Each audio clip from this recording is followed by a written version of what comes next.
Hello friends, इस video के अंदर मैं आपके साथ बात करूंगा कि किस तरीके से इंटरनेशनल बैंक्स की जो है पी वैल्यूएशंस हैं और इंडिया के जो बैंक्स हैं वो किस तरीके से ट्रेड कर रहे हैं। और देखिएगा, वो ऐसे बैंक्स हैं जो वास्तव में इंडियन बैंक से भी बड़े हैं साइज में और मल्टीपल टाइम्स बड़े हैं।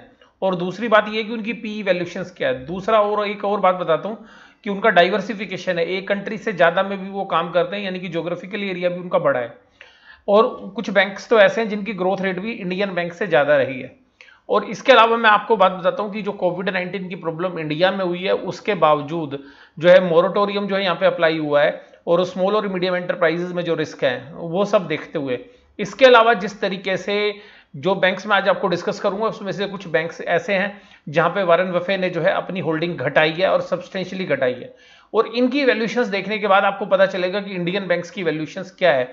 तो मुझे यहाँ पे पर्सनली ऐसा लगता है, मैं पिछले करीबन 2 महीने से बात बोल रहा हूँ कि देखिएगा निफ्टी परफॉर्म कर रहा है लेकिन बैंक निफ्टी परफॉर्म नहीं कर रहा है। और रीजन सिंपल है, क्योंकि बैंकिंग जो स्टॉक्स हैं वो बड़े महंगे हैं। और जो वॉरेन बफे ने जो अभी ये इंसिडेंस आया है, जो रिपोर्ट आई है कि उन्होंने जो अपना एक बहुत मेजर जो स्टेक है वो जो है गोल्डमैन सैक्स से बिल्कुल खत्म कर दिया और बाकी बैंकों से जो है मेजोरिटी के साथ जो है उन्होंने कम किया है। तो ध्यान रखिएगा, यहाँ पे मुझे यहाँ पे एक बात आपके साथ करनी कि हम कुछ बैंकों का एनालिसिस करेंगे। देखिएगा, Grupo Aval, Ocean, Volaris, SA, ADR है, इसमें से कुछ एडीआर की वैल्यूज हैं। देखिएगा 10.51 की पी पर है। होप बैंक क्रॉप इनकॉर्पोरेटेड 11 की पी पर है। उसके बाद देखिएगा बैंको बिल्वा जो है अर्जेंटीना का जो बैंक है 10.72 की वैल्यूएशंस पर है। मीटा फाइनेंशियल ग्रुप 13.08 की पी रेशियो पर है। और आप देखिएगा इनकी भी, हालांकि जो रिटर्न्स है आप सब देखेंगे कि 1 ईयर की रिटर्न्स जो है इन सभी बैंकों के अंदर नेगेटिव है। क्योंकि ये जो प्रॉब्लम है ये वास्तव में बैंकों के लिए, जो कोविड की प्रॉब्लम है वो बैंकों के लिए वास्तव में जो है नेगेटिव तो है ही, इसमें तो कोई डाउट है ही नहीं। लेकिन देखिएगा यहाँ पर भी इनकी वैल्यूएशंस को जो है हम कंसिडर कर रहे हैं कि ये वैल्यूएशंस किन पर जो है ये ट्रेड कर रहे हैं। इसके बाद देखिएगा यहाँ पर जो और बैंक की बात करें तो बार्कलेज बैंक, जो काफी आप पॉपुलर भी नेम है इंडिया के अंदर भी, आप जानते हैं 13.04 की पी वैल्यूएशंस पर जो है ट्रेड कर रहा है। उसके बाद देखिएगा फर्स्ट फाइनेंशियल कॉर्पोरेशन 12.04 पे, रीजनल फाइनेंशियल कॉर्पोरेशन 11.41 पे। तो अभी देखिएगा आपने कोई भी ऐसा बैंक नहीं देखा जो 15 से ज्यादा हो। इसी तरीके से देखिएगा regional financial corporation 11.41, Woori financial corporation 5.8, capital bank corp 12.31, bank of न्यूयॉर्क 11.16, bank of Nova 11.37, Toronto Domino banks 12.15, city holding company 15.12, ये आपको 15 से ऊपर मिला है। देखिएगा first bank corp 12.9, PNC financial service, इसमें स्टेक घटाया है देखिएगा जो है वॉरेन बफेट ने 14.03, एरो फाइनेंशियल कॉर्पोरेशन 15.11, यानी कि आप 15 मान लीजिएगा, 15 के बाद 16 से ज्यादा पी रेशियो पे कोई शेयर बैंक आपको नहीं मिल रहा। मित्सुबिशी जो है UFJ financial group incorporated ADR 9.72, Sumitomo Mitsubishi financial corporation 5.09, landmark bancorp 10.82, Mizuho financial corporation 7.1, royal bank of Canada 12.24, park national corporation ये मिलेगा आपको 16.28 पे, ये थोड़ा महंगा देखिएगा, महंगा। Bank of America 12.79, bank of America बहुत बड़ा है। JP Morgan chase and company, इसमें देखिएगा वॉरेन बफे ने अपनी होल्डिंग घटाई है 13। उसके बाद Canadian imperial bank 10.12, credit Suisse 9.87, USB group AG 10.75। और आप देखिएगा इंडिया के बैंक्स हैं, इंडिया के बैंक्स की पी रेशियोज देखिए आप। सरकारी बैंकों में वैल्यूएशंस नीचे की तरफ है हमारे यहाँ पे। प्राइवेट बैंकों में देखिएगा HDFC bank 19.96, Axis bank 78.79, ICICI bank 23.02, Kotak Mahindra bank 30.41 और एक स्टेट बैंक ऑफ इंडिया है जो बस आपको अंडर वैल्यूड भी लग सकता है क्योंकि इसकी वैल्यूएशंस आपको रीजनेबल लगेंगी। तो ये देखिएगा चारों बैंक जो बैंक निफ्टी के अंदर जो ऊपर की तरफ है, ये सारे वर्ल्ड के जो इंटरनेशनल बैंक हैं उनसे भी ज्यादा पी वैल्यूएशंस पर ट्रेड कर रहे हैं। और यही रीजन जो है मेरा, मुझे लगता है कि वैल्यूएशंस अभी भी रिच है इंडियन बैंकिंग सिस्टम के अंदर। तो यहां पर भी हमें एक जो है गिरावट का मुख्य कारण लगता है। दूसरा, वॉरेन बफे ने जिस तरीके से बैंकों पर निराशा जताई है वो एक कारण है। तीसरा, आप देखिएगा इंडिया का जो इंडिया के अंदर जो मोरेटोरियम है उसकी वजह से जो है प्रेशर है जो है बैंकों पे हो सकता है। तो मैं आपको बस यही बोल रहा हूँ कि बैंकिंग स्टॉक से अभी भी दूर रहिएगा। अगर गिरावट में भी अभी मिलते हैं तो मुझे लगता है कि यहाँ पे भी रिस्क है। अगर बैंक निफ्टी के अंदर भी अगर हम बात करेंगे तो देखिएगा एक्सपोनेंशियल मूविंग एवरेज जो है डेली चार्ट के ऊपर है। देखिएगा वन डे पे मैं आपको दिखा दूं, ये वन डे पे है, एक दिन के ऊपर है।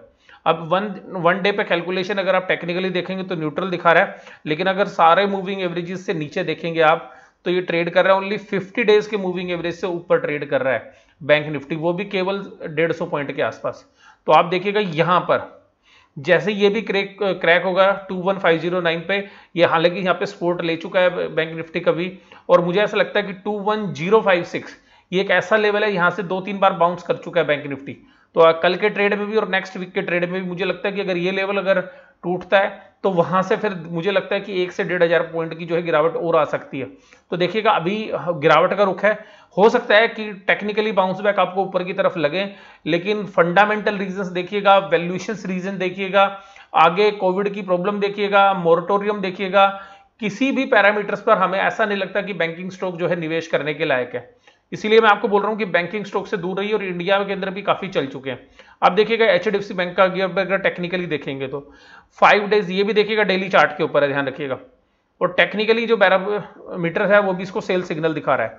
तो 5 days, 10 days, 20 days, 50 days, 100 days and 200 days exponential moving averages देखिएगा, कोई भी एक्सपोनेंशियल मूविंग एवरेज 1040 से नीचे नहीं आ रही है। तो मोस्टली 1040 और 1070 के बीच में सारी, उन सब के नीचे जो है शेयर ट्रेड कर रहा है। दूसरा जो दिग्गज है बैंक निफ्टी के अंदर वो है कोटक महिंद्रा बैंक।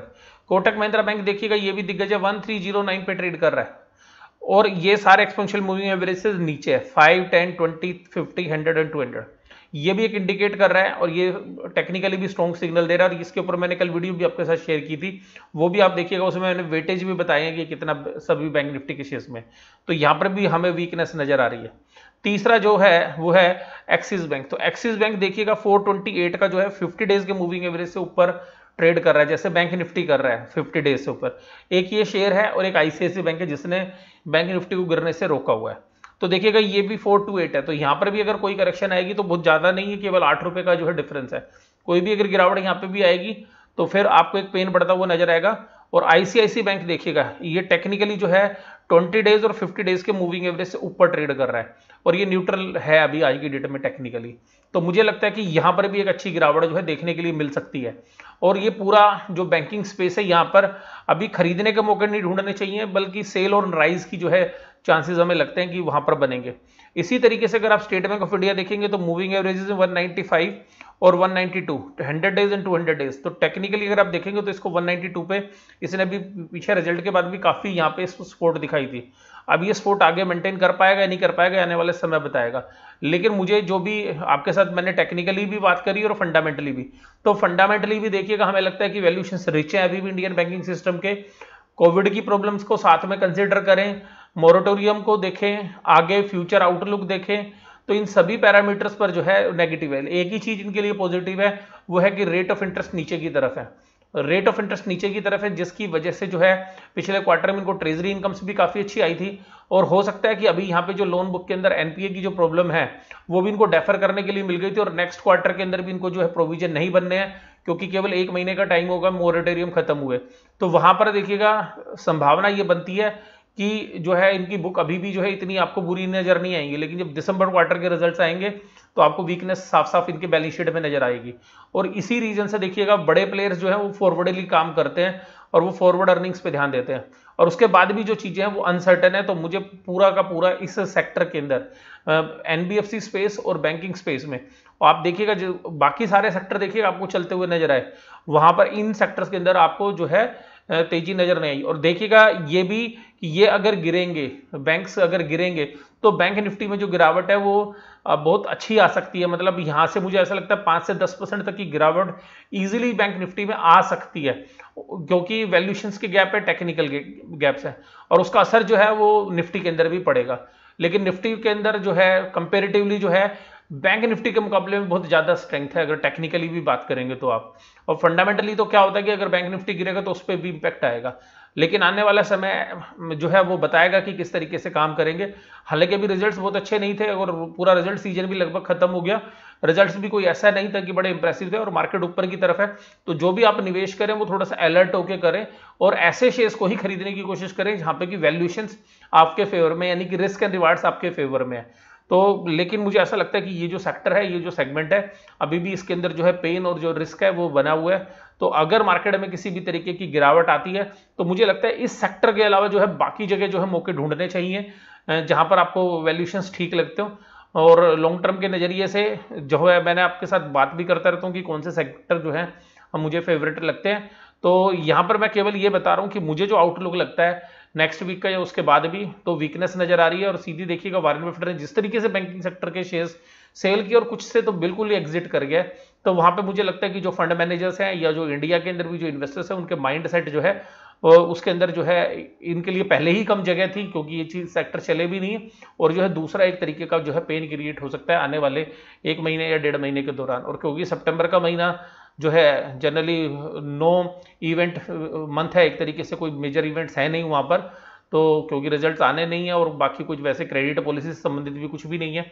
तो यहाँ पर देखिएगा आने वाले समय के अंदर इस पूरे सेक्टर के अंदर जो है मुझे एक प्राइस करेक्शन लग रही है कि एक प्राइस के अंदर एक करेक्शन आ सकती है।